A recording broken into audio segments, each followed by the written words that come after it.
আসসালামু আলাইকুম। আজকে আমি আপনাদের তৈরি করে দেখাবো রেস্টুরেন্ট স্টাইলের চিলি চিকেন। চিলি চিকেন কিন্তু খুব সহজে ঘরে তৈরি করা যায়।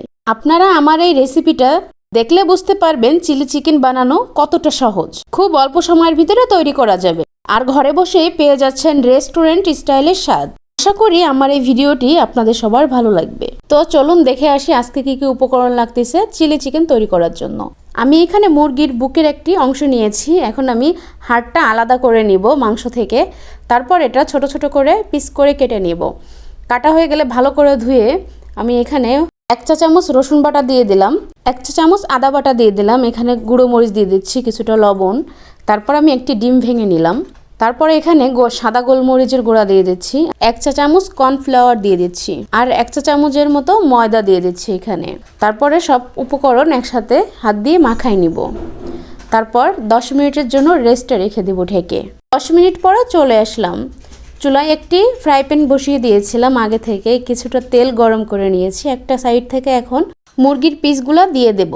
সবগুলো দেয়া হয়ে গেলে আমি লো হিটে ভেজে নিব। তারপর একটা সাইড হয়ে গেলে আরেকটা সাইড উল্টায় দিব। এইভাবে কিছুক্ষণ ভেজে নিব। আমার হয়ে গেছে চিকেনগুলো ভাজা। এখন আমি একটা সাইড থেকে উঠাই নিব। সবগুলো চিকেন আমি একই নিয়মে ভেজে নিলাম। চিকেনগুলো ভাজার পরে প্যানে যে তেলটা ছিল তার ভিতরে 1 চা চামচ রসুন বাটা, 1 চা চামচ পেঁয়াজ বাটা আর কিছুটা আদা বাটা দিয়ে দিলাম। মশলাগুলো ভালো করে ভেজে নিব। তারপর আমি বেটে রাখা শুকনো মরিচ বাটা দিয়ে দেব। পরিমাপ মতো দিবেন, আপনি যতটা ঝাল খেতে পছন্দ করেন ওই মাপেই দিবেন। তবে চিলি চিকেনে ঝালটাই বেশি মানায়। আপনি করে রাখা পেঁয়াজগুলো আমি দিয়ে দিচ্ছি। এখন ভালো মতো সব কিছু কষিয়ে নিব কিছুক্ষণ। তারপর এখানে ক্যাপসিকাম দিয়ে দিচ্ছি। তারপর আরেকটু ভালো করে নাড়াচাড়া দিয়ে সিদ্ধ করে এখানে ভিনেগার দিয়ে দিলাম। তারপরে সয়া সস দিয়ে দিচ্ছি। তারপরে এখানে আমি টমেটো সস দিয়ে দিলাম। তারপরে আরেকটু সময় ভালো করে নেড়ে সিদ্ধ করে নেব সব কিছু। তারপরে এখানে গোলমরিচ গুঁড়া দিয়ে দিলাম আর এখানে স্বাদ মতো কিছুটা লবণ দিয়ে দিচ্ছি। তারপরে ভেজে রাখা চিকেনগুলো দিয়ে দেব। এখন সব কিছু একসাথে ভালো করে কষিয়ে নিব যাতে কাঁচা মশলার গন্ধটা না আসে। আমি এখানে 1 কাপ মতো পানি দিয়ে দিলাম। তারপরে কিছুটা চিনি দিয়ে দিচ্ছি। এখন ভালো করে নাড়াচাড়া দিয়ে কিছু সময় জাল করে নিব। তারপর এখানে 1 চা চামচ কর্নফ্লাওয়ার নিয়ে তারপর ঠান্ডা পানি দিয়ে গুলিয়ে নেব ভালো করে। গুলানো কর্নফ্লাওয়ারের মিশ্রণটা এখন চিকেনের ভিতরে দিয়ে দিব।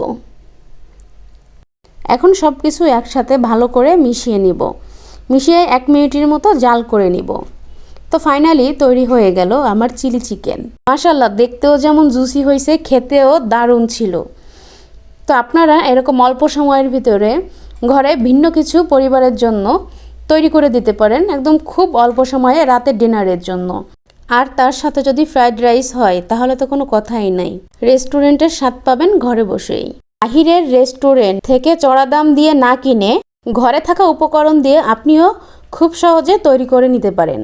আশা করি আমার এই ভিডিওটি আপনাদের সবার ভালো লাগবে। সবাই ভালো থাকবেন, সুস্থ থাকবেন। আল্লাহ হাফেজ।